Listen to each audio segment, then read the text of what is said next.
This season, we've added some philosophies to the manual dealing with multiple unsportsmanlike conduct penalties and multiple penalty enforcements for fouls that occur on or after the touchdown, but before the try. The rule book isn't always clear on this, and we wanted to put some guidance out for how these penalties should be enforced. Let's start with multiple unsportsmanlike conduct fouls. If you have a situation where multiple players from one team get together and they take part in one organized, synchronized, unsportsmanlike act, only one unsportsmanlike act has occurred, even though each of those players have contributed to it. Take this example. Team A scores a touchdown, and all of a sudden, 7 of its players get together to celebrate in the end zone, and they all start doing push-ups simultaneously. Well, 7 players have committed unsportsmanlike conduct, but we don't want to enforce 7 different penalties for the one synchronized act that occurred.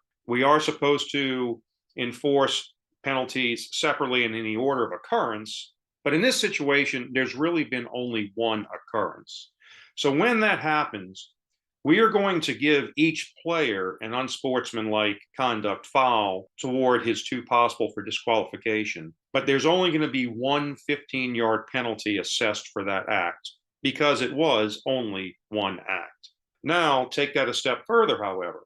Let's say you have the 7 players doing push-ups, and we flag them, but then when that's over, on the way back, one other player just starts doing a series of backflips toward the sideline. That's a separate act from the push-ups. So we will penalize every player involved, but there will be one 15-yard penalty for the push-ups, and there will be another 15-yard penalty for the separate backflips that had nothing to do with anything else.